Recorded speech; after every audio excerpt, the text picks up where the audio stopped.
You, me, the others. There's an attack coming from far away. Not coming, Bruce. It's already here.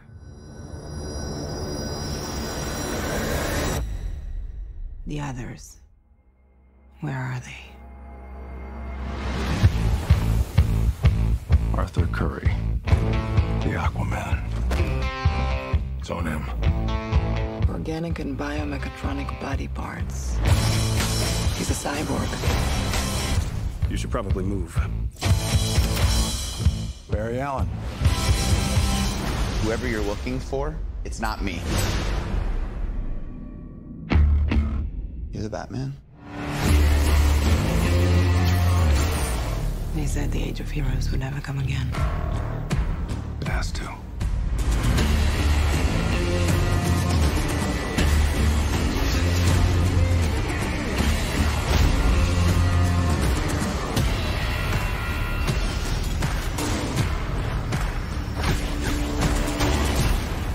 What are your superpowers again? I'm rich. One thing I can tell you is you got to be free. My turn. Come together. Right now. Come together. Right now.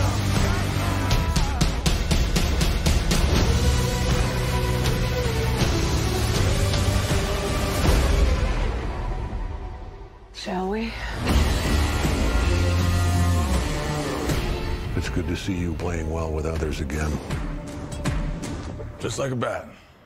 I dig it. Maybe temporary.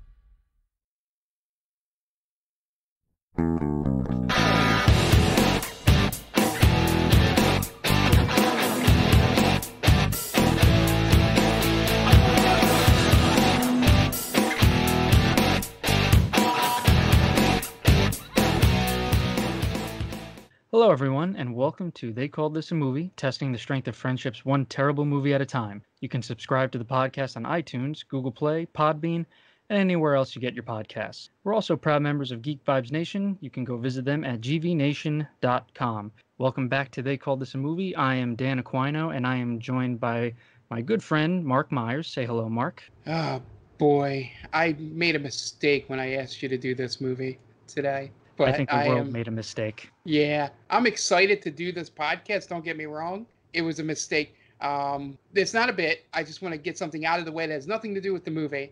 I watched it streaming on TNT's app, which means I had commercials. Oof. So I watched Justice League. You're going to get into specifics in a second, with commercials, because you can't skip them on the app. Oh, God. It added like 15 minutes to the movie. But then again, that's only half of what the Snyder Cut, right?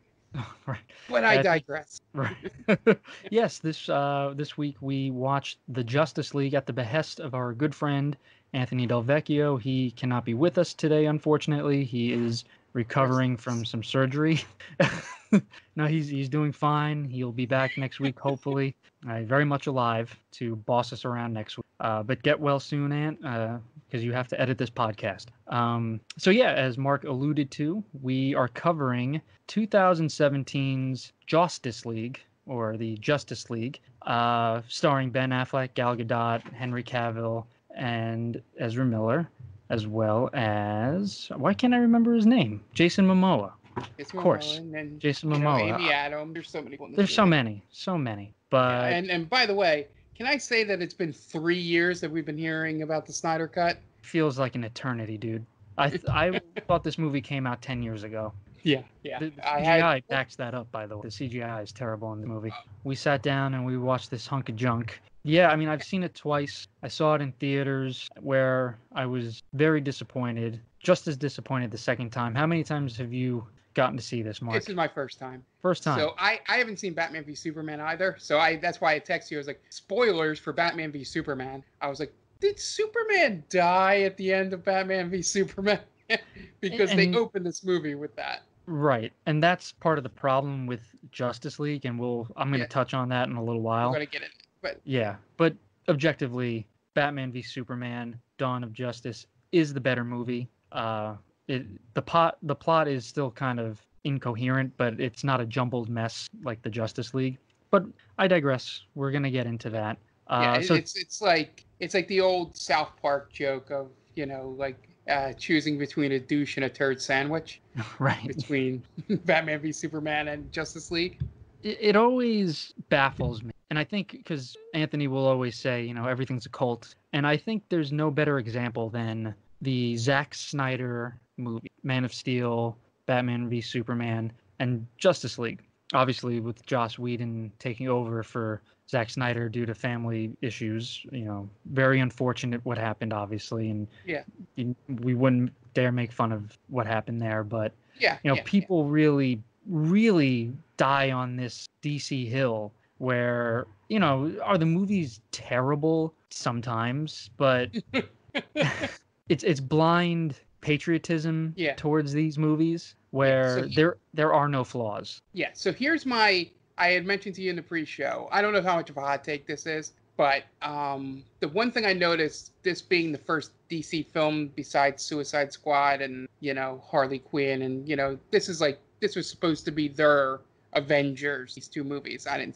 This is my first of those two seeing. They don't seem to, I think the word I used is, they don't seem to trust or understand the characters. Now, I'm not saying from a comic book, they need to stay faithful to the comic book, because we've seen Marvel not do that and it turned out wonderful. Right. What I mean is, if these characters are supposed to be brooding and emotional and, a lot darker and, live in that film noir kind of gutter, especially Batman is supposed to live in, let them live there. They try too much to be Marvel in certain aspects where they think what people want. Example, I'll just start here because it's my main topic. And one of the reasons why I was interested in Justice League outside of the superhero thing is it all comes to pass with, Ezra Miller's performance as the Flash. Now, Ezra Miller is amazing as an actor. Every other movie I've seen him in, he gets, the character. I mean, he's got two completely different performances. You have, we need to talk about Kevin, where he plays a really dark serial murderer child. And then there's, Perks of Being a Wallflower, where he plays the affable, lovable Patrick in that movie, and always quick and witty.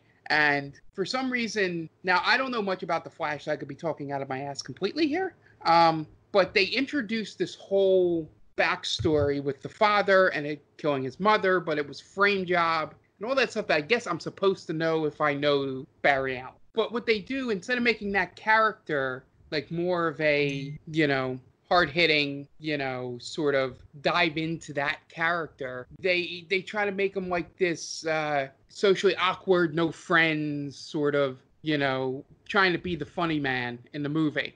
And it just doesn't work. Because no one else in the group wants to be funny.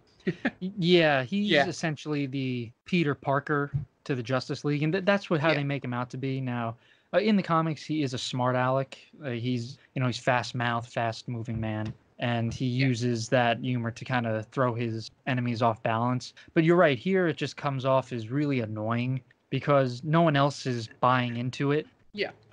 I think the main problem was they were playing catch up to Marvel. So instead of establishing, larger than life character, you kind of just throw Cyborg in there. You throw Aquaman in there. You throw the Flash in there. And we don't have a feel for them yet.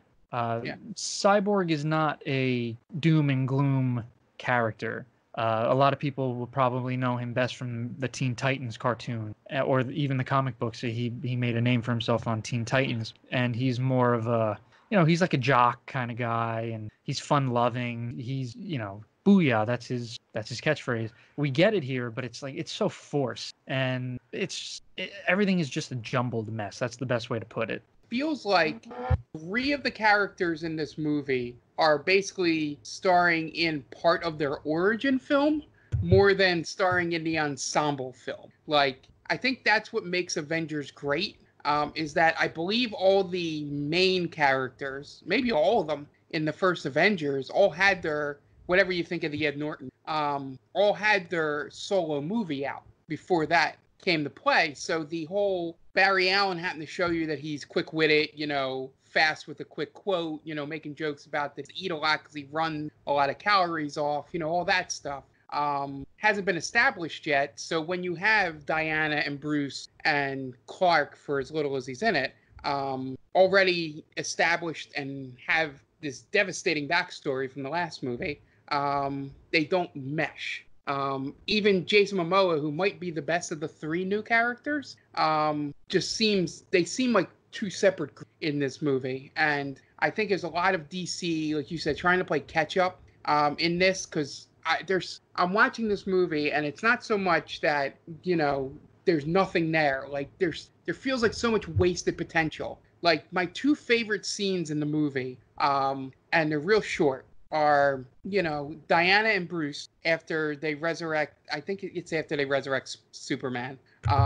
And they're having that conversation, where she pops his shoulder back in and all that, and they just let the emotion breathe that they built in the last movie. And then they also do it a little later with Lois and Clark back on the farm. And I'm like, why didn't they do more of that? You have a 2-hour movie here and you spend most of it like getting the band together and making jokes. Like, what was the point of that first movie if you weren't going to, use any of the emotion from it? I don't know. You've seen the first movie, so I don't know if I'm correct in my thinking here, but that's all I kept feeling watching this movie. I'll tell you one thing before we go into our promos and the plot. This movie produced two good things. Only two good things. One is the cover of the poster, which is based off the Alex Ross painting of the Justice League. That's fire. Awesome. And the Come Together cover from Gary Clark Jr. It slaps, as Anthony would say, our good friend Anthony. And that's it. That's the only two good things about this movie. But so what do you say, Mark? We're going to dive into it now. So before we do, just giving a quick shout out to our good friend Tia from Geek Vibes Nation.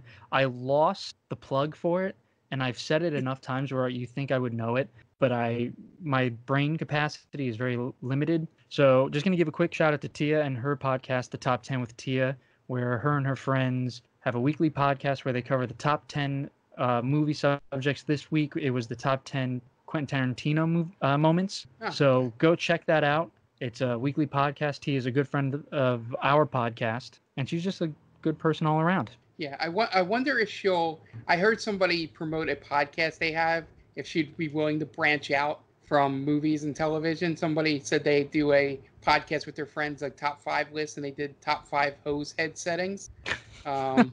So I don't know if she's looking for some special episodes of doing really wacky topics like that, but it just made me laugh and made me think of her podcast when I heard that promo. There's only one way to find out. We'll get in touch with her afterward. All right, we're going to step away for a little bit. We're going to hear some words from friends of the podcast, and we'll be right back. Hey, this is Ken M. Padawan J. Coach Duffy. From the Ocho Duro Parlay Hour podcast. Every week, the ODPH is talking sports, movies, TV, comics, and more. It's always a parlay of topics on each episode. You can find the ODPH on Apple Podcasts, Google Podcasts, iHeartRadio, Spotify, Stitcher, Podbean, and wherever you find great podcasts, such as the one you're listening to right now. Don't forget to check out OchoDuroParlayHour.com, where you can find the links to all of the ODPH social media accounts, links to the bands whose music you hear each week on the show, hashtag 607 podcast info, and parlay points, our companion blog section of the show.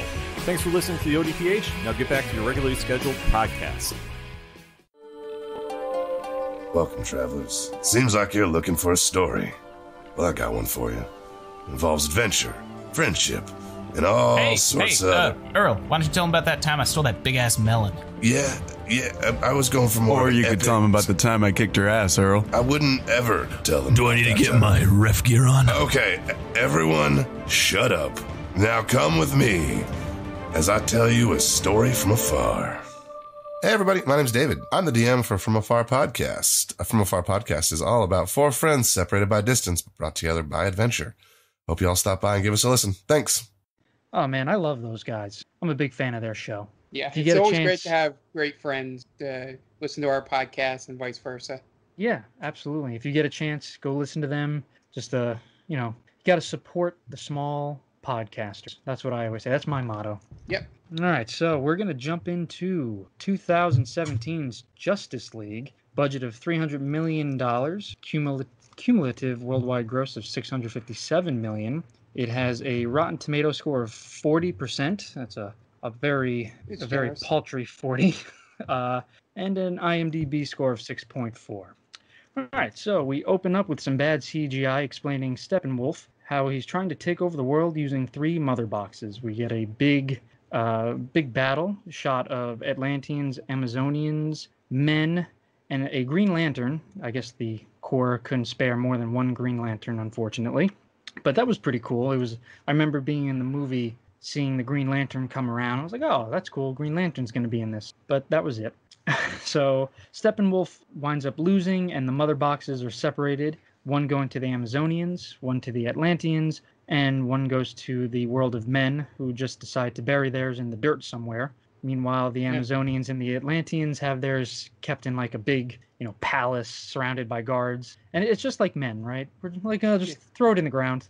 So we fast forward to present day, where the world is still mourning the death of Superman, which is weird because the last movie, most people hated him in Batman v Superman. A lot of people thought he was a false god, and he wasn't exactly in the public's best. I guess they didn't trust him very well. Yeah, they had this tracking shot, which is when the text came out, it just comes up and the paper just says Superman is dead. Right. And it just keeps going, and I'm like, wait, what? There wasn't even like a reference like at all in that opening? Yeah, they're really banking on you seeing Batman v Superman. And then we just get like a slow-mo montage of people being shitty to each other, people stealing, fighting, there's wars going on, Donald Trump is the president. It's just, Superman, you let us down. Yeah, why did you leave us, big, powerful alien man? Which is insane, because the whole point of him dying was to inspire hope in the world, like he sacrificed himself so that we could live. And then we just devolve into, animals. So yeah, then we cut to Gotham City, where Batman is hunting a burglar, which is a pretty cool scene in itself. And, it's very Batman-esque. And I think they did a good job with it, where he's there for a second, the burglar sees him, and he looks away, and then Batman's gone. And then the next scene, Batman shows up and captures him. But then we find out he's using the criminal as bait, because somehow he figured out that the parademons are attracted to fear. Now, it's never explained how he figured that out. I know he's the world's greatest detective, but could have used a little bit of backstory there or something, instead of him just saying they're attracted to fear. The one thing I love in this movie is how much they shit on Batman. I have that in my notes. Being the only one without a superpower, and it is perfect. It's how I would write the Justice League movie. It's just sort of like everybody go, what the fuck are you doing here? There's a cool scene in the animated movie, I think it's Apocalypse War, where Green Lantern says, wait a minute, you're not just a guy in a bat costume, are you? And, Bruce turns around and smiles. But in the animated movie, he's actually badass. Whereas in this movie, he's kind of like a joke. Yeah. He holds his own against a lot of stronger enemies. So, in a better told story, you could have this be the explanation of going, hey, Bruce is human. He's going to break down and get old. Like, he can't, he's got to figure things out. Right. He can't keep it up for much longer. Yeah. Like, that would have been a great subplot in this movie. Is just him, except he alludes to it like 3 times, and then that's it. The rest of the time, they just shit on him. Yeah, he makes a big speech later on in the movie saying he can't lead.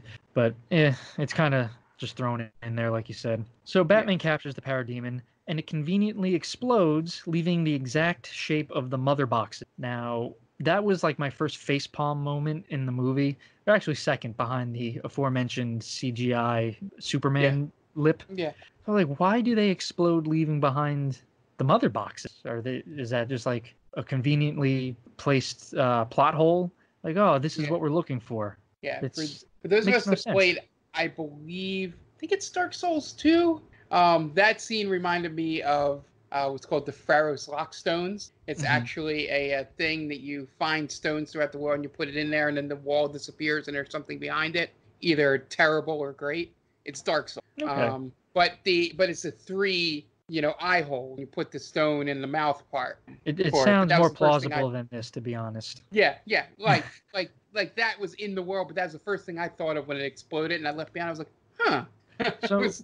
So now that facepalm moment is followed up immediately with another facepalm moment where Batman jokes around with the burglar who he just captured, and then he just leaves. He leaves the burglar behind to, do as he pleases. Got bigger fish to fry. Right. Probably burgle again. So Burgle again.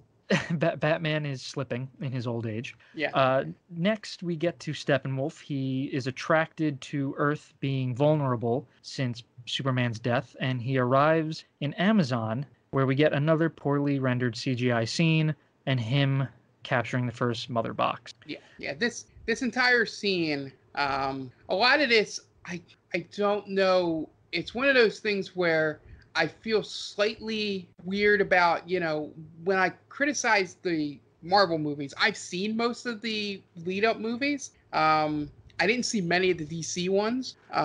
So I'm like, I guess maybe this Wonder Woman scene would have hit better if I seen Wonder Woman. But Not really. It's like one of those moments where you just go, oh, that's right. Do they make, again, I'm trying not to make you remember Batman v Superman and trying not to talk too much about it, but I think it's relevant. Got any conversation with Justice? Do they make any reference to these boxes in the other two in that movie? Yes. At the end of Batman v Superman, we do get I think it was a deleted scene of Steppenwolf coming down. But again, I think it was deleted scene. Okay. So yes and no. Okay. But because that was my first didn't thought. Have to see it to really have this scene. It wasn't even that. It's like how things are introduced in. I keep going back to Marvel because it's the apples to apples comparison. Right. Whenever they introduce something, most of the time there are some mistakes because they're not perfect. It's not a surprise. It's not like all of a sudden, oh yeah, that thing that's relevant to the plot. Oh yeah, it's been here all along. Sort of thing. At some point, you can sort of follow that, or you see it in a post-credit scene or something. Like I'm thinking Thor's hammer and things like that. Yeah. They leave you the breadcrumbs, and it's easy to follow along with. This is just kind of you have to know. That's why I was wondering if those boxes were like when they were touring, Amazonia. We probably have to watch the movie again, to be honest. Like they walk by and go, oh, that's the room where Mother is kept, or something like that. Nope, not a mention in Wonder Woman or Batman v Superman, really. It's just, they throw it at you and you're supposed to know. But it's kind of the cool thing about this fight scene, besides the fact that, even though they get their ass kicked, it just shows how badass the Amazonians are. That this thing is just kicking everyone's ass, but they're still like shooting it and riding in and going, I'm going to be the one to take them down. To be honest with you, this movie does a great disservice to the Amazonians. Wonder Woman does a much better job of showing you their capabilities and their culture. So this was just kind of to show, to introduce Steppenwolf really, and present the big bad is back. And he looks awful. He looks so bad. He looks like a PlayStation 3 villain. Yeah, he does. Yeah, he popped in. I was like, oh, that's the big villain? Yeah. Okay. And of course, he comes in a big blue light, and we've never seen that in movies. It's just this whole opening scene, and I'll take the whole thing up into the mother box in Amazonia as a, probably something that seemed better on paper, maybe. Or maybe they, and this again, is not a way of saying, the reason we're doing this with the announcement of the Snyder Cut, but maybe things were taken out that would have made it better. Now, I don't know if it's a thing where, like a final cutting room floor thing, sort of, or like in the writing process, the writer, was like, we don't really need that scene. I don't give them any credit. I think what you got is pretty much what was planned. I think a lot of bad decisions could have been made in terms of what to highlight and what not to. Because I know the writing process when you're trying to edit yourself. Sometimes you make good decisions, sometimes you don't. Sure. But they seem to make all the wrong decisions in this. And I can't even see the reasonings behind it. I for the first time in the history of a movie, I would have liked a good 5-minute exposition scene from someone explaining what the hell was going on outside of, like, they do it real quick when I think is it Diana's explaining it to him? Yeah, at one point, Diana explains to Bruce like the whole history of what's going on. Yeah, but it's like done so quickly. Like I would like to have seen of them all together and her. I know it seems really cheesy. Her in front of some kind of screen or something, going, "This is Steppenwolf." Like I'm doing the Minority Report thing. No. You know, no, like I this hear is you. Steppen, you know, and just like, because half of these, like, we'll get into it later, but half of the time, like, there's no outside of this is him, let's go. Like, there's no introductions or anything. Mm-hmm. And this is a perfect example of them introducing this whole villain that, you know, is barely explained even in the movie. Right. There's a lot of mistakes with this and a lot of untapped potential, but I digress. Continue with the plot. No worries. So after that scene, we cut to Wonder Woman stopping a museum heist because all of a sudden we have wandered into the Thomas Crown affair. You know, all those high-tech museum heists that still go down in the world today. And then she receives a warning from her mother that Steppenwolf has returned. So she winds up joining with Bruce to begin their Nick Fury search to recruit fellow heroes, Barry Allen, Arthur Curry, and Victor Stone. Yeah, so this whole moment, they try and be a little too clever with the writing. I mean, I love the Wonder Woman scene's real great, where she sort of, you know, stops the... It looks like they were just going to blow. They would just want to cause chaos because they thought the world should go back to, you know, the beginning of the time and all that. Because the holy fear or whatever the guy says is what the world needs right now. And then it just seemed like an unnecessary way to introduce Diana.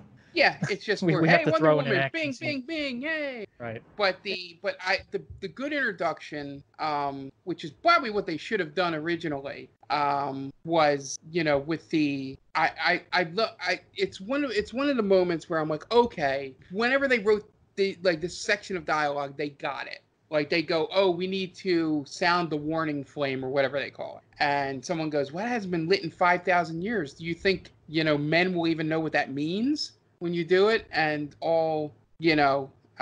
you don't even need men to know what it means. You need Wonder Woman to know what it means. Yeah, basically she goes, I don't care about men. She'll know. And I'm like, that's a great line. Like, I was like, I get it. Okay. And they could have introduced, you know, Wonder Woman that way. Like, just done that scene. Right. Yeah, you go from Steppenwolf capturing the mother box to the Queen saying, you know, we have to warn her.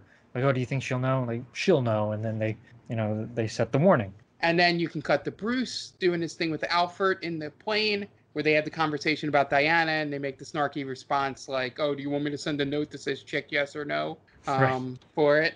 And then he can go, you know, do what he has to do, and then Diana shows up, you know, like she does. Like, go ahead. Yeah, it's my thing where it was meant they wanted those moments. They want the, like, cheering at the movie theater. Like, Wonder Woman comes on screen, yeah! Yeah, absolutely.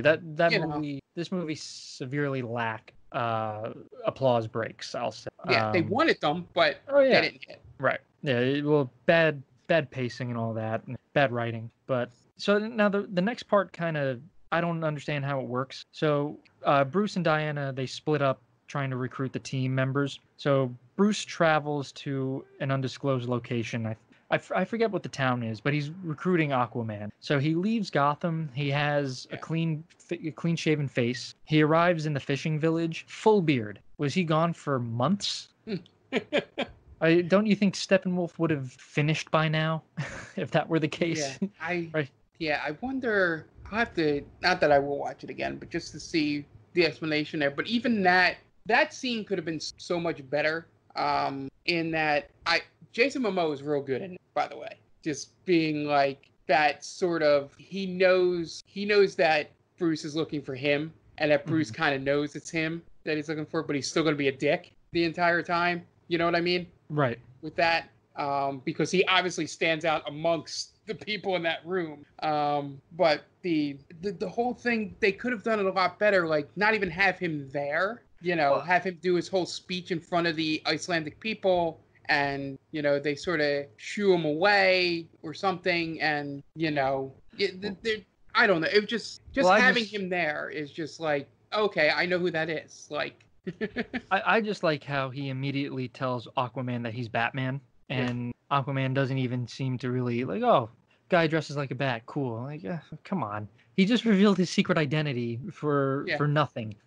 Again, if they would have done Batman. Did Aquaman come out first before this? Or? No, it came out. I think it came out 2018. Yeah, if they would, it's like the same thing with Flash when we get to him next. Right. If they would have done the origin movie beforehand, you could have explained why, and maybe they do in Aquaman because I haven't seen it. Maybe they explain why he's kind of nonchalant about, oh yeah, this guy is like, you know, revealed his secret identity to me. Right. Like, oh well, you know, whatever. You know, like without that explanation, you're just kind of like, does he like see superheroes all the time? Well, I was gonna say it would make more sense for Aquaman to just be like, I have no clue who that is. I live 50,000 miles under the sea, dude. I'm sorry. I don't get out very, very often. Yeah, I don't know what you're talking about. Okay, you dress as a bat, fine. Like, but I think instead of just having him be like I don't know, I don't care, it was more like, again, shitting on Batman, which is what most of this movie was. Right.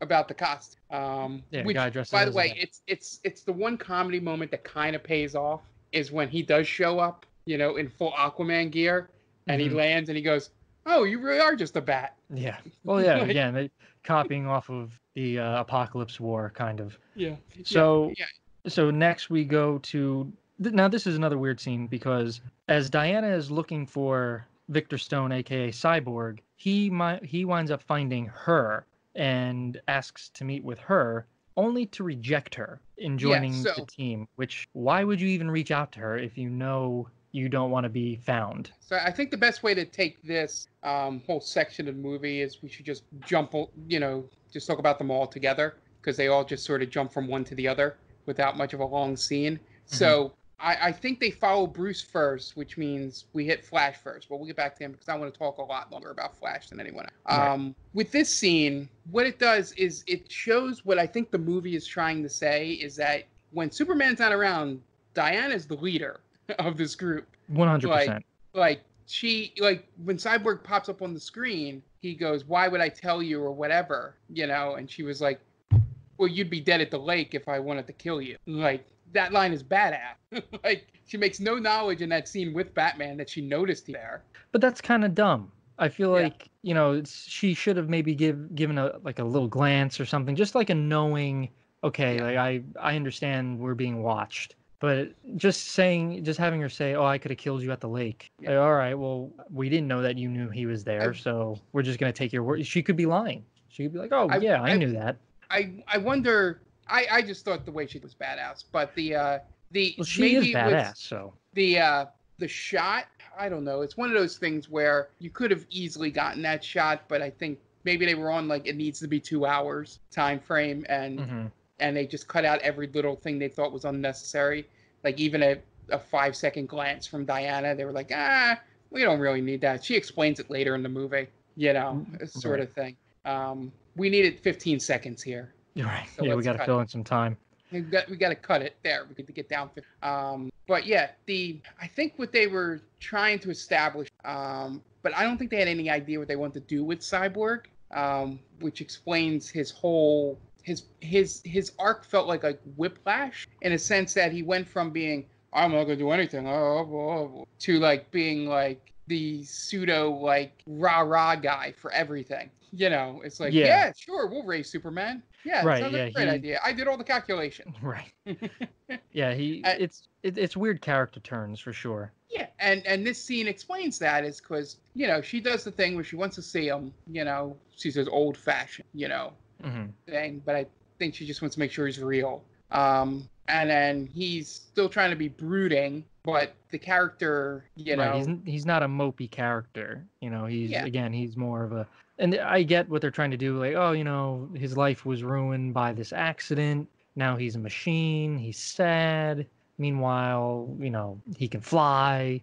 He can read every computer in the world. You know, it is what it is, man. suck it up. The scene with his dad is fine. Like, Yes. that's one of those scenes that, that I was talking about, where it wasn't done well in terms of, the writing and stuff, but the scene of them, him going, there's a language in my head I don't understand. And, I can fly now. I couldn't do that yesterday. Like, sort of, like, he's still freaking out. But to me, in my head, that character, as soon as Diana contacts him and gives him a purpose, being a former athlete, should have been the trigger for him to go, you know what, yeah, I'm going to do something, rather than be like, oh no, screw off, Right. Until the stakes got raised, Sure. But yeah, and then even, with the, as we move along to, the final one here with Flash, like I said in the beginning, they introduce a pretty good storyline, which is probably in the storyline with probably falsely accused father, of murder and all that. And, and him with his speed, he could probably investigate it and all that, but he's still a kid, technically. Right. But they try and make him the comic relief instead of maybe just quick-witted. Yeah, no, and it's 100% how his backstory goes. His father is framed for killing his mother, and he wants to investigate it. So that's why he becomes, he starts working for the police as his, secret identity and everything. But like you said, Bruce does succeed in recruiting the Flash after telling so many ungodly lame jokes. It's terrible. And he reveals his secret identity again. It's ridiculous. Batman cannot help in this movie revealing his identity. I think everybody knows at this point. I'm pretty sure Commissioner Gordon knows as well. Like, I gotta say, the one chuckle I had is a little later in the movie, but we'll get to it. So even in the comics and in the cartoons, the only person who knows his identity is Superman and Wonder Woman, because they're the Trinity, right? They're the big three. So he trusts them enough, but Flash doesn't know, Green Lantern doesn't know, none of them know. But, in the DCEU, Bob down the street knows. Like, oh, there's Bruce stopping another crime. Yeah, Thanks, Mr. Wayne. And it seems the only purpose served with letting him know he's Batman is for the joke in the car where he goes, "What's your superpower?" And Bruce goes, "I'm rich." Yeah, trailer bait right there. You gotta put that in there. The only reason it's there. Yeah, 100%. So next we cut to parademons invading Star Labs and capturing several scientists, including Cyborg's father, Silas. Meanwhile, Steppenwolf attacks Atlantis and easily just beats the shit out of Aquaman and steals the second mother box, which is not really guarded very well. We find out as we go along to the other mother boxes. So in Amazon, it was guarded by like a bunch of guards and a big, a big palace and everything. In Atlantis, it's just like a little room with a couple guards there, and they just, they're Swiss cheese defense. Again, this is another scene in this movie that would have made better with the Aquaman movie already being out. Absolutely. Because they only mention it briefly when they talk about the three boxes being given to the three groups, is that you see them above water, in the thing, and it goes, oh, the Atlanteans were driven below ground, and that's all they say. Like, yeah, it would have been nice to get a little background on their story and all that. Yeah, exactly. And why it's in the water now and all that, and makes it harder to defend, essentially.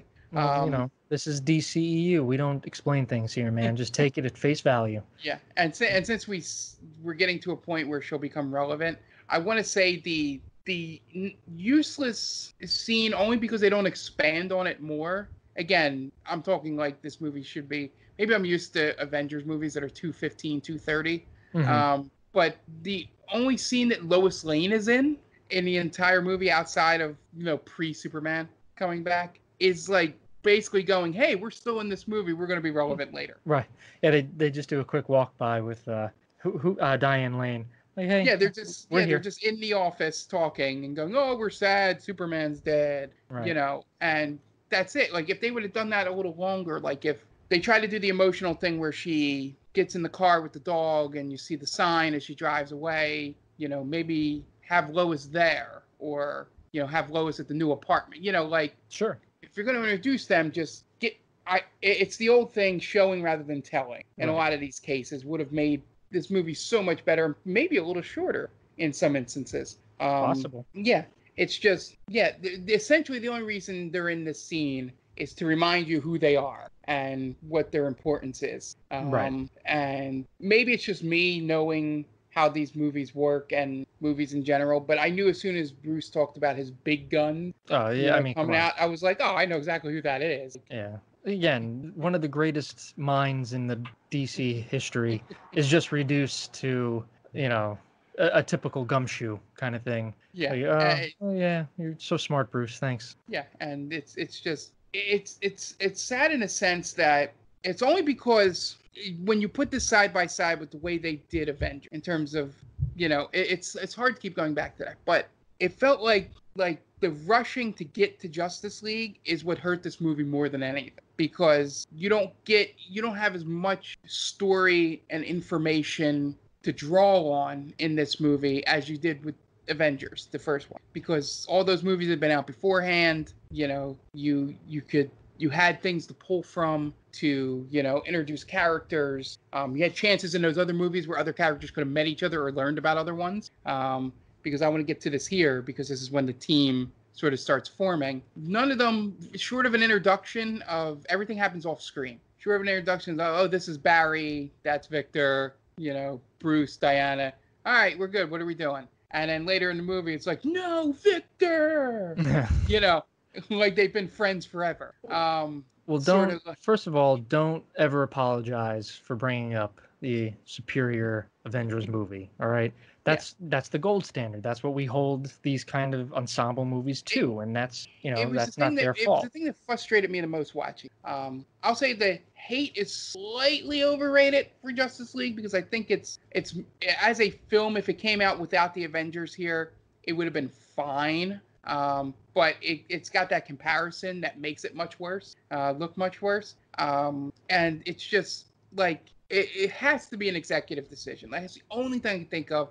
Is it some executive just wanted I bring you the example, not to bring video games into this, but it probably works the same in a movie. And the thought was always with those video game magazines was that it didn't matter, how much an executive knew the game or thought their game was any good. All they wanted to do was walk down the airport and go, haha, that's my game, and point to the magazine. Right. That's what I felt these Warner Brothers, it's Warner Brothers, right? That's correct. DC? Yep. Okay. Yep. Warner Brother executives just wanted to walk down and point to Entertainment Weekly and go, haha, look, we're doing one of those movies too, after, Avengers came out. And it was... If Avengers doesn't exist, we're not getting the Snyder Cut, and, this movie just gets forgotten. Yeah. There's so many... Everybody forgets, and we're old enough to remember this. There is a whole slew of superhero movies for the MCU. Oh, yeah. That came out that were terrible, or, depending on who you talk to. Ben Affleck being in one of them. Yeah, and Chris Evans being in one of them. Yeah, I mean, two of them. Ben Affleck's track record is not very good. If I'm him, I'd never put on another costume again. No. Just sit there, make out with Ana de Armas, and count it as a W, man. Yeah. The thing with Affleck is it's what a lot of this movie. The only two that don't suffer from this, outside of I really want that standalone Flash movie and probably not going to get it, is that the two that had the chance to establish their characters actually come out looking the best, which is Gal Gadot and Jason Momoa, because there's nothing to compare them to. Like Affleck has all those Bruce Waynes before him that he gets compared to, whether you like all of them or not, and Robert Pattinson's going to have the same thing. Yeah, so it's tough to be Batman.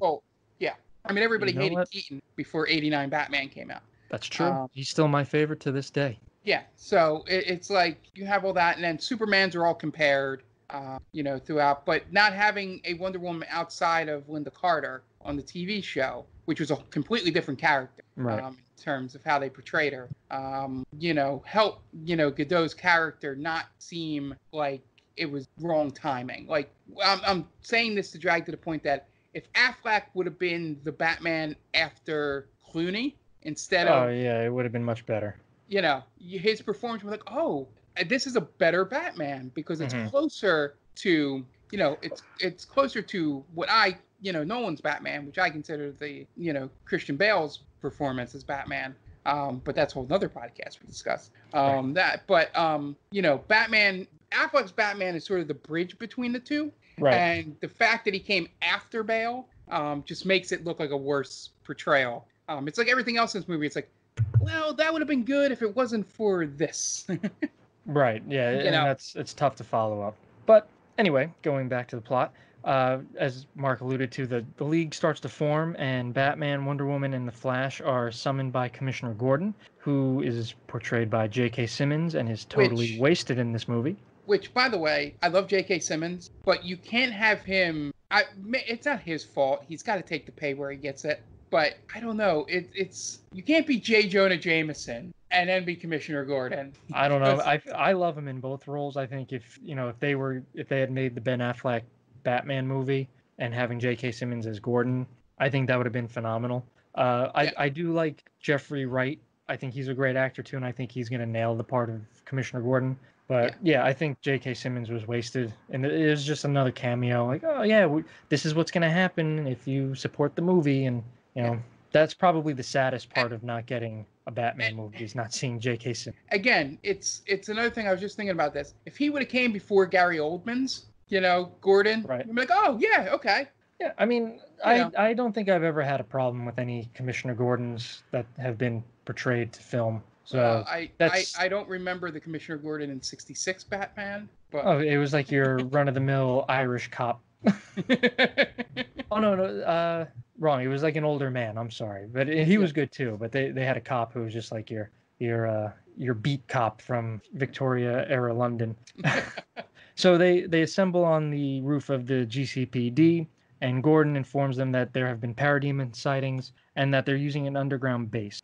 Out of nowhere, Cyborg joins the team, stating that Steppenwolf has his father held hostage and is using him to find the last mother box. So after this, we get the team entering the underground. I want to mention. Go ahead. It's the one scene that made me laugh and showed what, given the right material, Ezra Miller could do, is when they do this classic scene where Commissioner Gordon looks away and turns around and they're all gone. I don't know why it was all of them. That's Batman's. Yeah.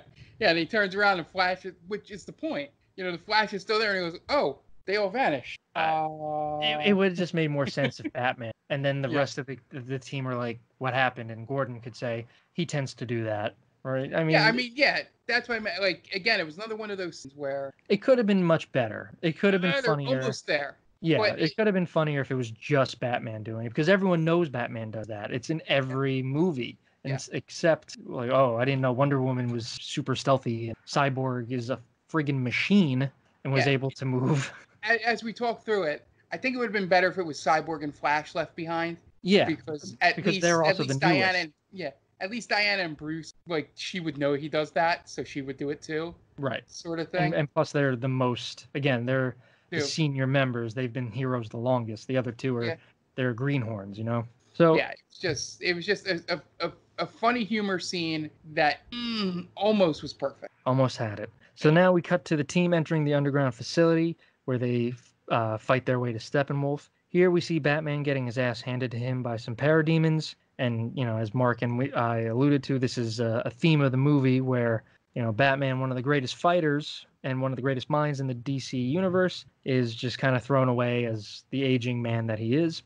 Flash helps rescue the scientists, and eventually Steppenwolf corners the heroes and is able to flood the facility. Luckily, there must have been some fish nearby, because Aquaman arrives to drive back the water, allowing our heroes to escape, which, admittedly, it was kind of cool to see him burst out of nowhere and stop the water. But, again, how did he know they were there? He was thousands of miles away. He could have been halfway around the world. Yeah, it's another like cool scene that looked good on paper.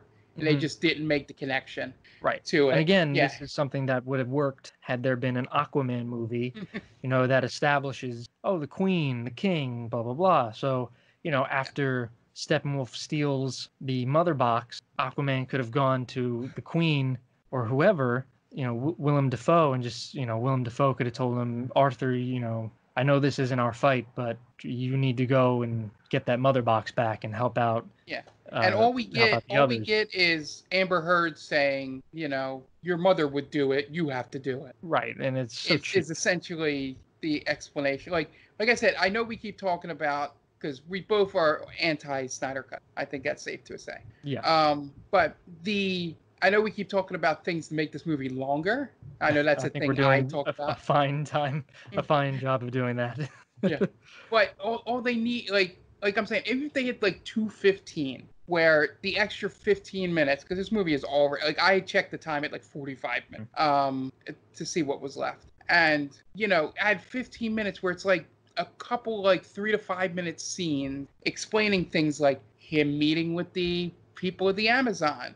I mean, of Atlantis, or, a little bit more of the Amazonians, and Sure. a little bit more of Star Labs. It's just, they seem to think you come with the knowledge already, which is something the Avengers does not. Marvel do sometimes like an eye rolling for those of us that know those characters better. Mm-hmm. Explain everything. So that nothing is missed. Right. Even if like we've seen it 1,000 times in 1,000 different origin stories, they find a way to do it, and so you're not guessing, oh, why can Peter do that, or why is Hulk the way he is, or like anything like that. Here it's just left up to, oh, you remember from the comics, Star Labs, that's the thing that was in, they'll know. Yeah, it's not really this movie definitely suffers from pandering too much to the hardcore comic fan and not enough to the average moviegoer, where and this is where a lot of DC fans will say, like, oh, Marvel's so cookie cutter. Well, that's because Marvel will explain and try to not pander, but try to open the movie up to not just the comic book nerds who will know, like, oh, that's from issue whatever, or like, oh, that part, like the famous Spider-Man scene when the building falls on top of him and he's able to lift the building up from just sheer will. Like that's a famous panel from Spider-Man, and from Civil War, where Cap and Iron Man, they, you have that big splash panel where they meet in the middle. That's a famous panel. Yeah. Whereas this is just like, comic book fans are gonna know this, but all right, well, what about me? I don't know where this is from. Yeah, like the biggest thing is that they also, which Marvel movies do not do most of the time, is they expect to, at least the first Avengers movie did this. The other ones, at that point, they're like, if you're joining us at Age of Ultron and you haven't seen the other movies before this, what are you doing? Right. At that point, it's like, at least watch Avengers. We can only hold your hand so long here. Yeah, like maybe we should have seen Batman before this, but you say there's no real. But maybe that's what they were trying to do. But this movie also makes you have to have watched Wonder Woman, unless if they go into it in Batman v Superman deeply, and I apologize if they do. But they just throw out the Chris Pine character, just by name, mention for a few sentences, and that's it. Well, it's used to create a little turmoil with the team, and it's just kind of like, well, out of nowhere. Like, I guess we have to show them being at odds with one another, where it's not really earned. Whereas in Avengers, it was earned. You start to get the uneasiness, like right out of the gate. No one trusts each other. Here's a simple change that I just thought of while we were talking. The easiest way to explain that to a casual audience would be when Bruce and Diana are having their fight, where she pushes them, into the thing, or whatever she knocks him into, is you have Cyborg, who has all this information in his head. Why not have Flash lean in and go, what the hell are they talking about? Or something. Sure. And then he just leans in and says like a sentence or two about the guy. Oh, it's this guy. He was a World War I person, and, yeah, he died. They were saving. Whatever. Like, just quick sentence, like, and because Ezra's Flash is set up to be that character. Right. That, and he could go, oh. Right, he's the audience. Okay. He could be the audience. Yeah, that's what Marvel does better than anything. They pick one person. Most of the time it's Happy in some cases. Sure. To just be that if you need somebody to go, wait, what? Again, Right, there's someone there to help fill in the gaps. Yeah, and that's all they needed to do for that. Again, I'll be interested to see the reviews on the Snyder Cut to see if he does stuff like that, because he's not going to get any reshoots, so he's got to do what he has with it. So even if he can get them in for voiceovers, I don't know, ADR, I don't even know what he can do. But it's just simple stuff like that, where I think they were more worried about, they wanted to be and you mentioned this, we're the movie for the comic book fan, not like Marvel, Mm-hmm. So they were trying to get that instead of seeing that, there's enough room for both movies to be ridiculously well received. Sure. Yeah, you no know, one's saying one can't be better than the other. yeah, I mean, there's fanboys out there that'll stick to one side or the other, which is why again, the Snyder cult Cut status. exists. You know, that's why most of the Snyder Cut people exist, is a sense that, for the most part, there are people that really want this movie to be good, have nothing to do with Marvel. Right. Like, they're like, I love these characters, I really want it to be good. That's fine. They can hold their hope on the Snyder Cut. They may be right. Who knows? But the ones that irk me the most online are the ones that want this Snyder Cut to be good so bad. Just to rub it in Marvel's face. Yeah, to show DC is better. I've said it since I was a kid reading the comics. Yep. You know, they just want it to be so they can rub it in the casual fans' face that this is a real superhero movie. Right. And I think that's disingenuous, and that's where a lot of this movie comes across. And we'll get to that as we move into the big reveal of this movie. Is coming up. Not too long. By the way they find the third cube is hilarious. Go ahead. So anyway, I was just going to say, after the fight, Cyborg is able to recover the third mother box. And as the team analyzes it, go ahead. Yeah, he's like, oh yeah, we have that. It's called the whatever his dad called. Yeah, it's been in Star Labs the whole time. Yep. Where the parademons were and Steppenwolf was, overlooked it. So as they're analyzing the cube, Bruce concludes that with a strong enough blast, it could bring Superman back from the dead, claiming the world needs him. Why they don't use Wonder Woman, I don't know. I guess boobs. Maybe that's why. She could be the beacon of hope for the world, right? Well, no, he says that, but that she needs to be the leader. Like, why did you hide away? She needs to be the leader of the team, but not what the world needs. I took it as a difference where, you can lead the team, whereas, but you're not really good enough to bring the world hope. Like, she's just as powerful as Superman, and she's been around longer. I think he's just desperate at this point. Batman, and is obviously processing his guilt over the death of Superman. Sure. I think his point was when he first initially made the point. Then the second speech with her is where he actually does really well. The first time he mentions it, I think that's when they had their little fight. And he essentially says that you just went away for like a chunk of time after your lover died. Mm-hmm. Like you could have been like Superman saving the world and giving hope, but you hid away. It's great because after the end of Wonder Woman, she talks about how she's going to be there to help man, but she misses out on World War II, Vietnam, and then she just decides to come back in the 80s. Like, this seems like a pretty happening time. That was a good time to hang out. I think Wonder Woman 84 is actually going to show her doing stuff during that time, which will completely retcon this, by the way. I don't trust DC to do that.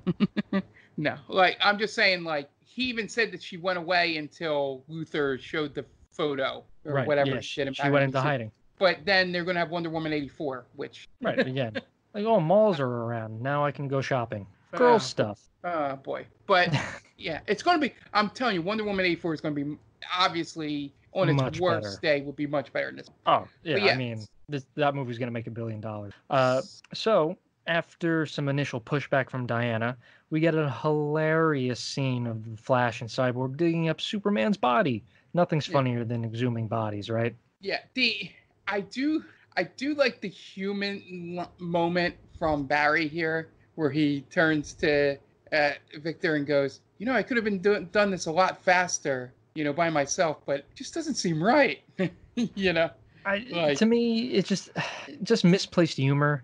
It really should have been just a very solemn. You let it sink in, like the repercussions of what can happen here, and just like how far are we willing to go? I think that's what he was trying. Yeah. We're sorry. Go ahead. I was gonna say we're essentially desecrating the grave of the greatest hero ever made, and they're cracking jokes about it. Like, okay. Like, I think that's what they were trying to get at. Was the reason he didn't do it like he normally would is because he respected the body so much, but they just didn't know how to tell that without using it. And I've watched Joss Whedon since Buffy, so it was one of those he couldn't tell that story without throwing a little like wink or little snarky one-liner. Right. Like Alfred has a few of those in this movie where there's no reason for him to say a snarky line, and he even makes like double entendre at one point in the film, which felt very Whedon. Yeah. But Like that whole scene is supposed to would have been better with those two. Like they almost got there. This movie is a lot of almost got there. Yeah, there was the making of some stuff there.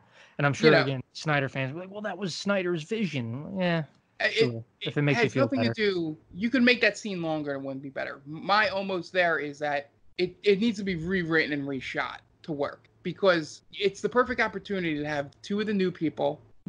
One, is kind of geeky, socially awkward, and Victor was this star not professional, He was a high school football player, probably very popular, very social butterfly.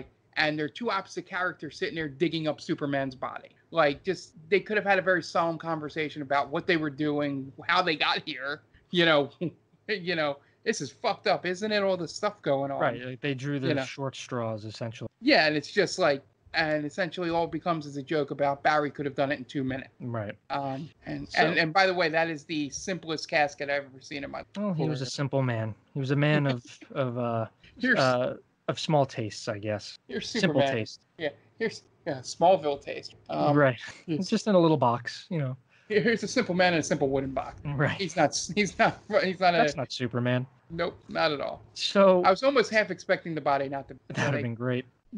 So they bring the body to the Kryptonian ship and it's still in the middle of Metropolis for whatever reason from Man of Steel, which is the dumbest thing ever because it destroyed Metropolis in Man of Steel. Then Doomsday comes out of it and almost destroys Metropolis again. You think after that they're like, all right, maybe we should move this out of here. Yeah, maybe we'll see with Central City right? Central City, right?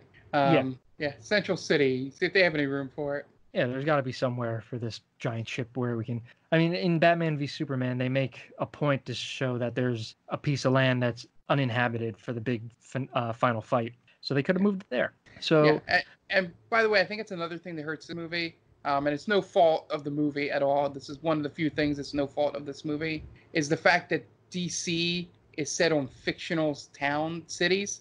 Mm-hmm. I think hurts it, as a lot of Marvel stuff is actually in the real world. Right. Yeah. So trying to figure out, like, okay, where is Metropolis compared to it's right across the river from Gotham City, and then Central City's over here. Like, it's essentially. I guess it's New York. It's the tri-state area, I guess, right? New York, New Jersey, Connecticut. Yeah, I'm assuming if you're talking big cities, like big metropolitan cities, it would essentially be New York, Philly, Boston. Is essentially the proximity. Yeah, essentially. Yeah. I'm assuming in terms of city breakdown, it's probably more like Chicago, D.C., and New York. Yeah, probably. I know Gotham is Chicago and New York kind of amalgamation. Yeah, I feel Gotham is closer to Chicago. Yeah. Maybe that's just the Nolan having those establishing shots of the river, right, in Chicago, and that Metropolis would seem more like a New York. And then I've never heard about Central City, but I would imagine that sounds like it would be more of a political DC type hub. I'm not 100% sure of it either, but you might be right. Yeah, but yeah, that's the other thing, is that these cities, I have no idea, like, I can't fathom distance. And then also I think there's like a real Russian city they have in this movie, or at least they make reference to Russia. Right, yeah, they do go to Russia. So Russia is canon in the DCEU.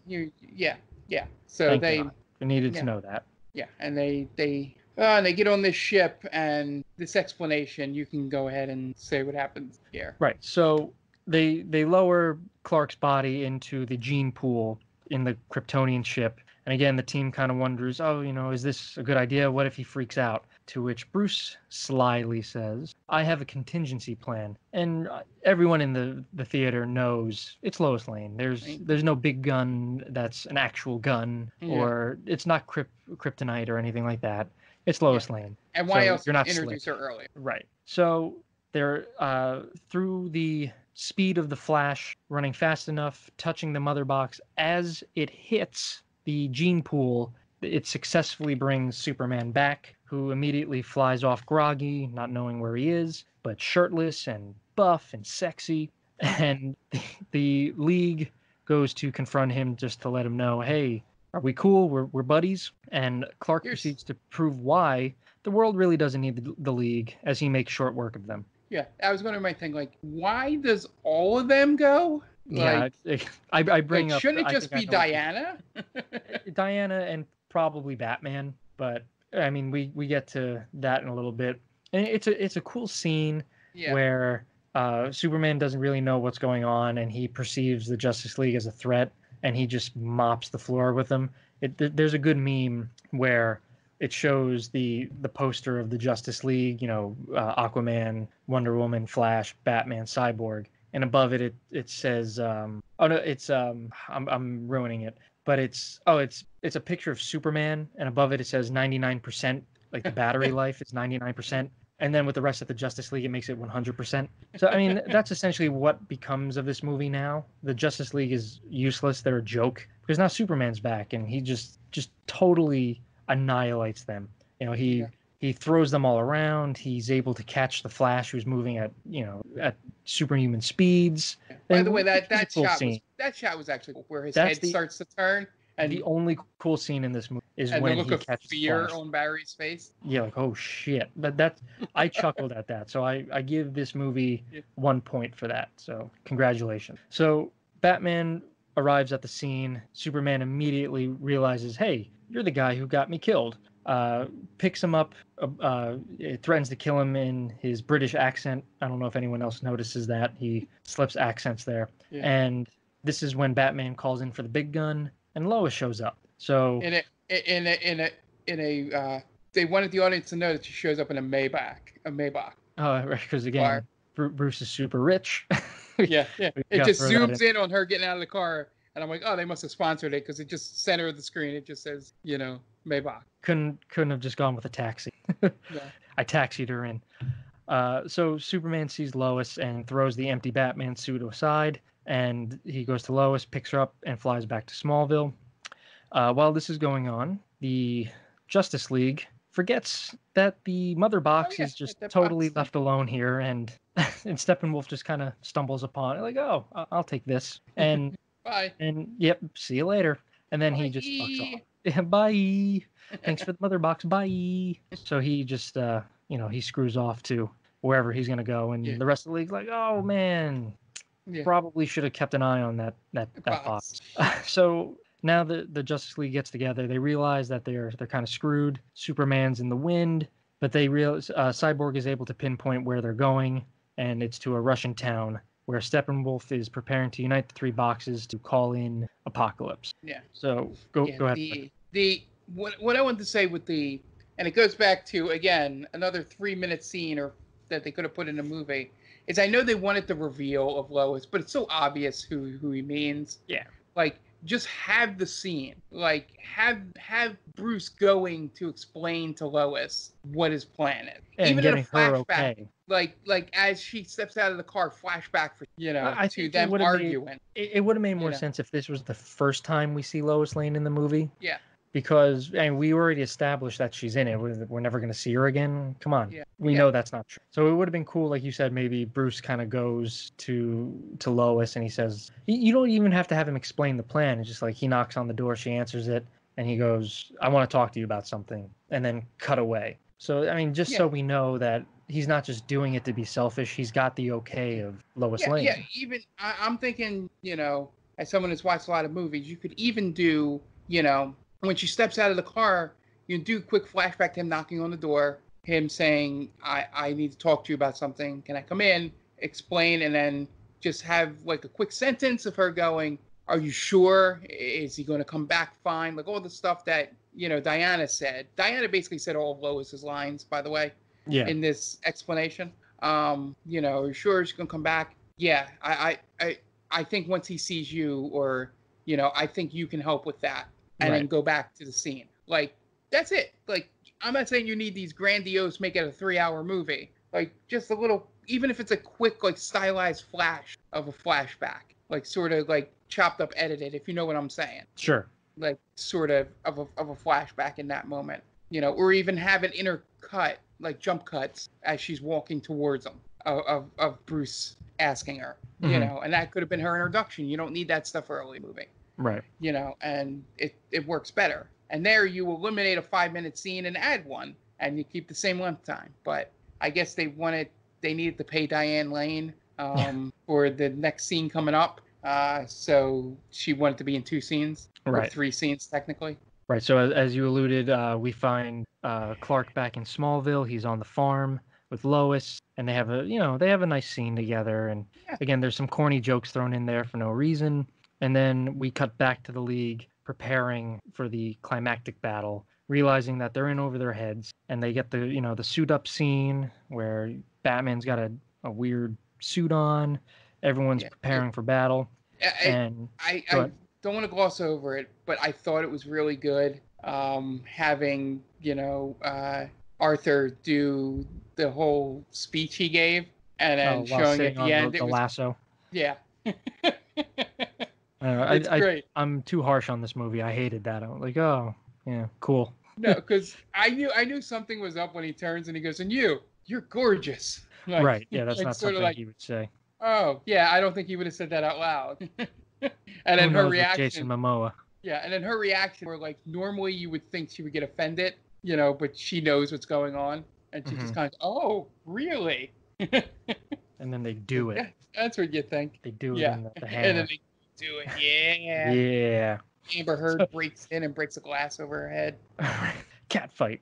So as they're traveling to the final destination, they realize that there is a sort of force field surrounding the silo where Steppenwolf is. But Bruce tells the team that he has a plan to get in. And believe it or not, it's just him committing suicide. That's the great plan of Batman. Again, master strategist. Yeah, I'm gonna charge head first, and if they kill me, they kill me. Yeah, and I love how Arthur is the one that goes, wait, so your plan was to die? What are you, stupid? Yeah, essentially, it's his reaction. I don't know who wrote the Batman character in this, Snyder, Whedon, but fuck you guys. And also that protective dome thing. They get through it. You could only do that in Russia way. Like in Russia, anywhere else in the world, we're like over you. So in Russia, like it's just St. Petersburg. Right. I think the problem here is that they try to have a human element to the fight here because it's seen from the eyes of the heroes and a family. They're like, who cares? You introduce these people for no reason. They're like, you only introduce them for the Superman scene, to be honest. Yeah, and again, it's pointless. We don't know how many people are there. It looks deserted because it's a shithole of a town. Yeah, it's an old nuclear power plant. Right. Like, oh my God, there's so many people here. Oh, okay, where did that come from? We just saw the one family. But they battle their way to Steppenwolf, and again are easily overpowered until Superman arrives, and you get the classic. You get the classic Superman theme, which was kind of cool. I didn't mind that. And again, this is a huge problem. Superman comes out of nowhere, and he's a game genie. The game at this point, you put in the cheat code, you have the Konami code in there, and the game's done. You're gonna win. You put on God mode. So the league does nothing up until this point except get their asses kicked. And then Superman shows up, and it's like, we can kind of mop up while Superman takes care of Steppenwolf. Yeah, and essentially, I love that he shows up, kicks his ass, and also I love that Steppenwolf knows he's from Krypton, but yet has not prepared for this possibility. Like, I guess because he does make the Kryptonian, Yeah, you would think that even though he thinks he's dead, at this point, that he would be like, maybe I should have some kryptonite around me. I don't know. Or you would think he's strong enough to at least put up a fight. Right. Yeah. It's like, it's because Steppenwolf is a relative of Darkseid. So, I think he's a new god. So, he's still strong. Superman wipes the floor with this guy. It's like he's nobody. Yeah, and I also like how speaking of gods real fast, I like how they had that opening scene where they all fight him back. And they're like, yes, and the gods joined us. And don't explain who those gods are. If I didn't know just supposed to suspect. Like, I guess that's... Zeus. Right. Ares shows up, but it's not a weird British man. Yeah, I was like, if I didn't know my history, I would have no idea who these people are that just showed up. Well, that's standard for the DC, right? Just like, look at all this cool stuff. What is it? Don't worry, just It's cool. You could have Okay. Diana go, and some say even the gods like Zeus and whatever, you know, Okay. and I would be like, oh, okay. Right. Yeah. How cool is that? Zeus fighting alongside a Green Lantern. Yeah, like I digress. But I love that he comes in and kicks ass. Spider-Man, Jesus, Superman.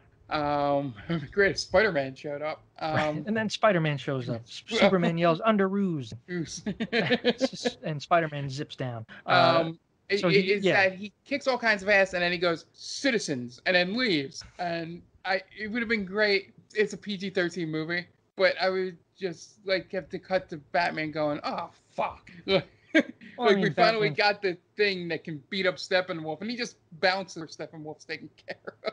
Well, I mean, Batman is too busy just getting his ass handed to him by, and he's using a gun again. God, like this movie gets Batman all wrong. It's terrible. I don't know why people want to see more of this. I do love that people showed the gif of him being like an old man when he gets up off the ground. Something's bleeding. Yeah, it was like, oh, Justice League was worth it just for this scene. I disagree heavily. But as we're almost at the end here, God willing, this week, God damn it. So as Mark alluded to, Superman helps Flash evacuate some citizens. He carries a building which would have collapsed under its own weight. And Cyborg is able to. Superman evacuates and helps Cyborg pull apart the mother boxes from uniting. Which I gotta say, that was actually, in my opinion, some good dialogue there, where he's explaining what's going on, and then he says, as Superman says something, Spencer's like, "Big Bang," like when that happens, and he goes, "Yeah, but I think we can handle it." Sort of like we're a lot stronger than the rest of them in terms of taking this. Sort of like a good wink and a nod. It would have been great if Superman died immediately after that. Yeah. Like, oh my God, we lost him again. Son of a bitch. But then you had to have the weed and humor when he's on the ground. He's like, I take it back. Right. I mean, it was kind of like a buddy cop moment. Like, oh, that was way worse than I anticipated. Yeah. It was like the scene from The Other Guys when they get caught in the explosion. Yeah. Like, oh my God, that hurts so much. How do people walk away from this? Yeah. Yeah, like I was going for the humor, but the actual solemn moment, like not solemn, like dramatic moment of him going, okay, this is what I'm doing. I'm separating these. You got to help me push them apart, and there's going to be a big boom, and we'll be good. But I think we're good. And thumbs up. Sure. It was the first time in this movie when a plan was explained and everybody was on board. Right. Like, and it made sense. Like, I don't understand what Cyborg could do to get it done, but his thing was, I can separate them. You're strong enough to pull them apart. Let's do this. Rah, rah. Let's do it. This is an excellent plan. I'm glad to be a part of it. Yeah. So after the mother box is pulled apart, Steppenwolf, now consumed by fear, is overrun by his own parademons, and he's just kind of disappears after that. I guess he's brought back to Apocalypse. They never really say. What? I don't know. Quick question. When does Superman get the power to break cold? Oh, he's had that for quite a while. Okay. Yeah. It wasn't one of the ones I know. Yeah, he even has that in Superman Returns with Brandon Routh. Yeah. So they didn't just make that up. He's had that for decades, I think. So after the fight, we get a whole, rundown of where our heroes are. Bruce buys back the Kent farm for Clark, saying he bought the bank that bought the farm, where he could have really just bought the farm again. But I guess he needs to flex. It does lead to a good line from If Delivered Better would have landed. Is Clark goes, why did you do that? And he goes, I don't know, it's a reaction. Like Bruce's reaction is not to just do the one thing. It's like you said, the flex. Sort of just, he could have just bought out the foreclosure or bought the house itself. But no, Bruce is like, fuck it. I don't want this ever to happen again to anybody. I'm buying the entire bank. Right. And then Wayne Enterprises goes under because he has too many. He gets sanctioned by the government for having a monopoly, and it's a whole legal battle. But so the Mets beat the Yankees. What did you do, Bruce? I bought the Yankees. Yeah, I bought the Yankees. I bought the Mets and the Yankees. Yankees. Make sure they don't play each other. Right. We also get a shot of Diana and Bruce going to Wayne Manor, where Bruce says he's going to rebuild it as a sort of base of operations, and says that we'll add a table that could be that'll have more members. That'll have more members because they think they're getting a sequel to this god-awful mess. Clark returns to the Daily Planet, and no one questions where he's been because the people in Metropolis are just idiots, I guess. Like, oh, It's convenient that you came back the same day Superman came back. That can't be a coincidence. Not at all. Right. Yeah, and also okay. there was some significance to him going in without his glasses. I don't know if they were going to pay that off, that they will never get it. Nah, but I don't know. Couldn't tell you. I just think Yeah. it was laziness. We see the Flash gets a job at the police station where he's going to help free his dad. Again, a nice end to his origin story in this movie. Right. Yeah, it would have been cool to get that before this, but what can you do? And then we get a post-credit scene with an awesome Deathstroke that would have been cool to see, Joe Manganiello. And then Jesse Eisenberg, unfortunately, reprises his role as Lex Luthor, probably the worst Lex Luthor, and that's with Kevin Spacey being Lex Luthor. Yeah, I mean, we have to separate the actor art in this case. I'm not even doing that. The guy who molested someone was a better Lex Luthor than Jesse Eisenberg. Oh boy, that's how terrible. That's how terrible Jesse Eisenberg. And I think we both agreed in our chat about this that the only way to have saved this scene, outside of not having Jesse Eisenberg be Lex Luthor, was to have him use the word Legion. Right, the Legion of Doom. Yeah. Yes, just go. Oh, it sounds like they want to start a league, and instead of saying we should start one of our own, Yeah, that sounds like something like a bully kid would say. Like, oh, you started your own clubhouse? Well, I'm going to make my clubhouse. Ooh. Yeah, and essentially it's what they're doing. But just sticking with it, we're working with the parameters. Just sticking with that line, he could have went, oh, I heard he was starting a league or whatever. Well, why don't we gather a legion or something like that? Right. Not what's make better than a reference league? to A legion. or something like that. Even or we gather are a legion. Yeah. Or something like, You could have said almost anything else, and it would have been infinitely cooler than better. We're going to make our own league. Yeah. It's just, did they not know if they had the rights to the Legion of Doom? They have to have. It's a Warner Brothers commodity. I know. It's just like it makes no sense why he doesn't. Like, if you're catering to the comic book fans, just dropping the word Legion, is enough. Like, they know. The casual audience will have no idea, but even the Harley Quinn animated series uses the Legion of Doom. They mentioned the Legion of Doom and everything. Joker's there, Lex Luthor's there, Black Manta is there. I mean, just use the Legion of Doom, dummies. Yeah, God, that's the shit. That is the cherry on this shit sundae. Yeah, it's amazing that as much as I enjoyed Birds of Prey compared to this hunk of trash that I watched today.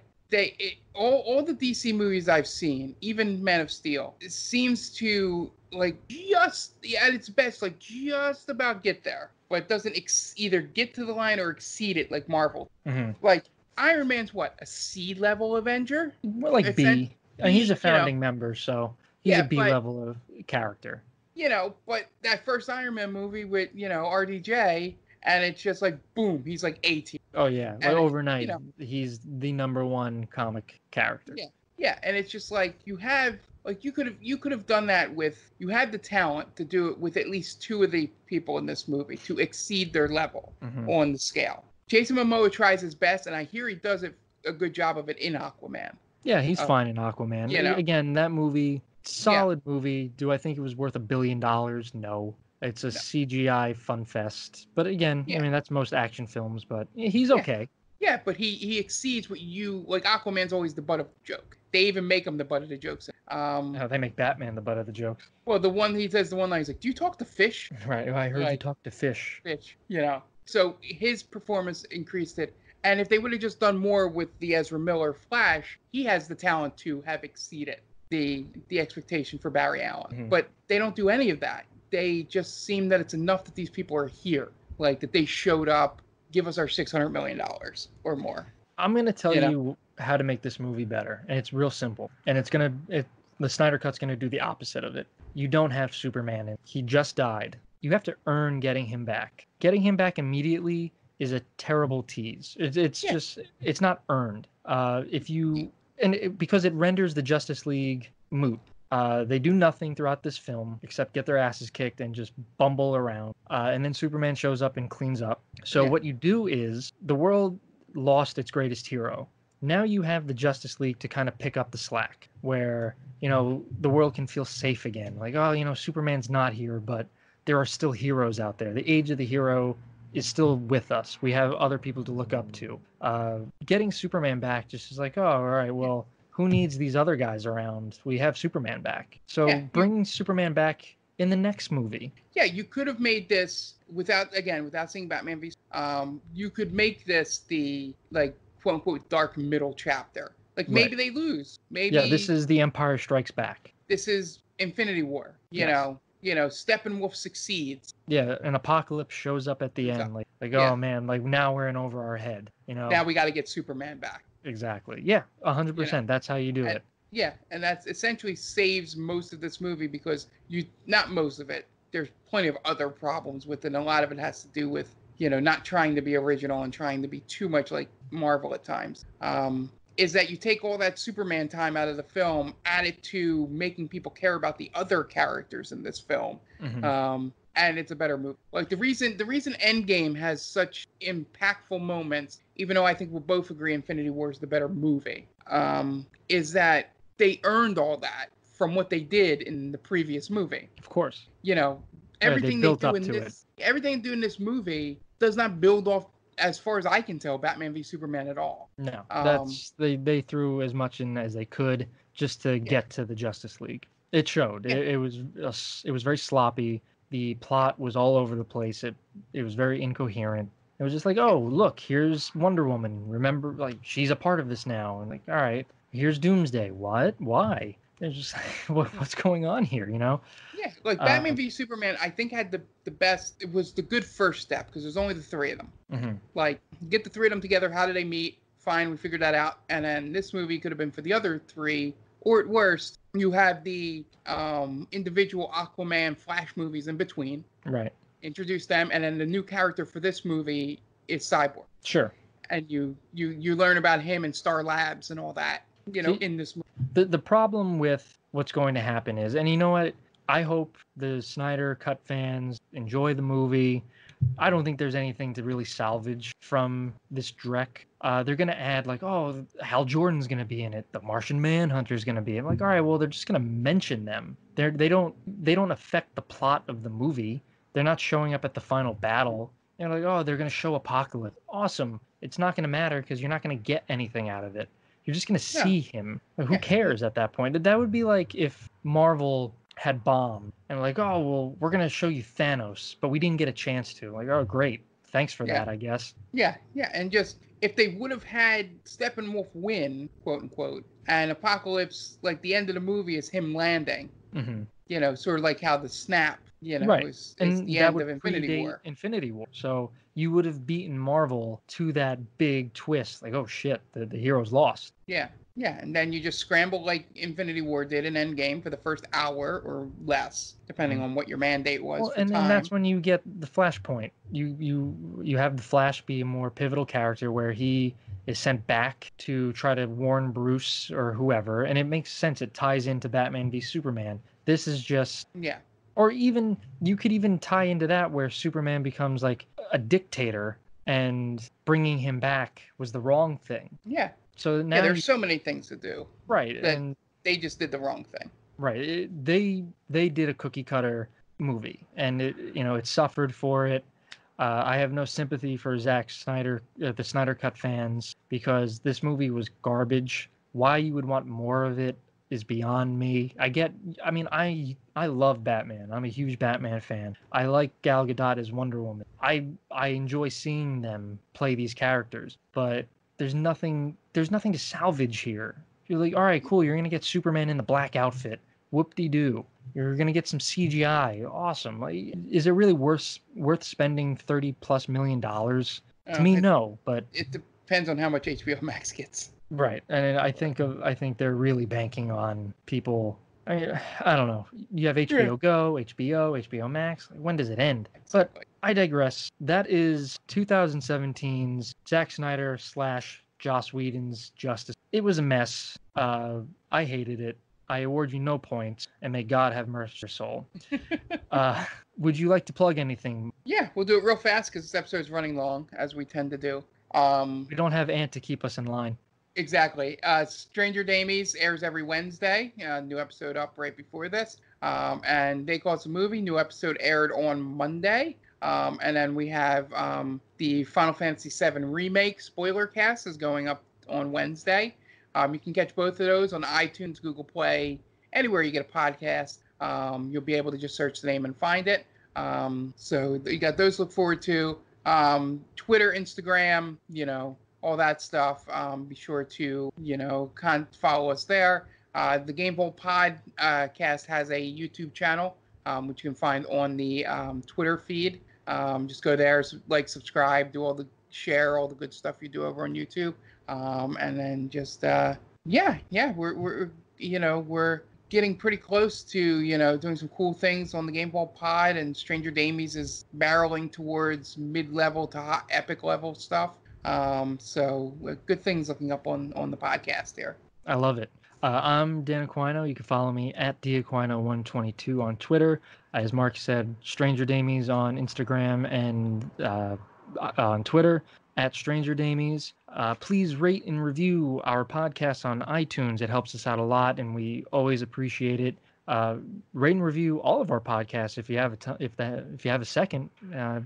Why not? We all have time. We're all stuck at home. So yeah, we greatly appreciate it. And this has been They Called This a Movie, with 2017's Justice League, directed by Zack Snyder and Joss Whedon. So for Mark Myers, I'm Dan Aquino, telling Zack Snyder and Joss Whedon to go fuck themselves.